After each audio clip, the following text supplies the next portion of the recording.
好今日咧，我哋建成工程咧，我係 Eddie 啊，咁嚟咗凌峰苑一個單位，咁啊呢個單位就做咗個全包工程嘅，咁就乜都重新做過嘅，咁啊因為都比較時間比較趕啦，其實屋主已經開始擺咗嘢入嚟㗎啦嚇，咁啊但係都可以影一影個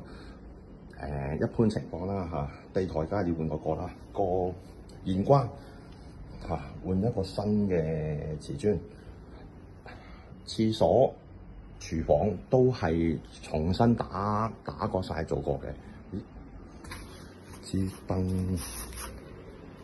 就包住咗啦，咁我就無謂搞佢啦。櫥櫃新做過啦嚇咁我哋睇睇啲。包括玻璃膠啊，包括嗰組嘢啊，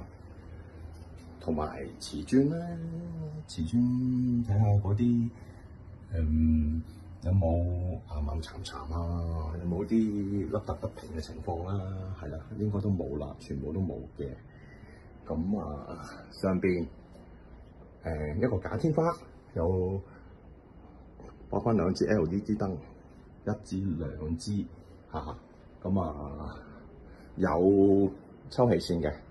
亦都有，因為做咗部乾衣機啦咁所以咧嗰度又做咗個出風口，排翻啲熱氣出去啦都做得幾自然唔係話好核突咁樣啦咁啊，雪櫃係啦。呢啲我都開嚟睇睇，我都放晒嘢啦，係啦，咁我都唔咩啦，係啦，放咗嘢啦。好，睇埋個廁所啦，雖然會經過個客廳，咁啊擺晒嘢啦，咁我都唔算太熱。有個特色牆可以講下，咁就好。廁所就叫做最唔算太多嘢嘅咁就又係當然係全包啦，連個櫃都係嘅呢個係一個流線型嘅台面，係啦，咁啊係啦，佢有個裙腳嘅包得實啲嘅，咁啊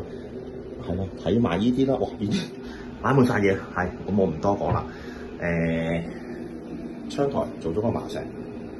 咁啊又係兩支燈啦，呢啲係必須㗎啦其實有3支嘅咁啊。有2支係 LED 啦，第3支喺嗰度啦，有個鏡櫃啦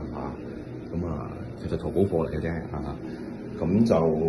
試咗水個企缸咁啊有個啲磚係多少少花款，咁啊冇咁沉，即係唔係話咁齋咁樣咯咁啊業主就唔想做玉屏啦，咁啊做翻個玉鏈俾佢喺 L 型方便佢用啦，咁啊同埋單位裏邊有個老人家嘅，咁啊變咗做翻呢啲嘢咧就唔少得噶啦呢啲咁嘅扶手方便佢啦，一個沖涼，一個係坐廁嘅呢個就沖涼嘅咁就講解嘅就咁多啦。啱啱業主都喺度嘅，我係吳小姐係。我哋建成工程啦，我係 Eddie 啊。對於建成工程咧，做完呢單工程咧，你有冇啲咩評語啊，或者咩鼓勵嘅説話？其實價錢公道啦都同出邊嗰個差唔多嘅，因為太平嗰啲我又覺得即係有啲擔心嘅。好多謝你先。咁啊，質素都接受到啦，係咪？師傅就好盡責啦。好，咁啊，好手工好。咁多謝吳小姐嘅鼓勵嘅説話。咁我哋今日嗰個凌峰苑嗰個單位嘅係啦交貨，咁我哋就完㗎啦。唔該晒先，拜拜。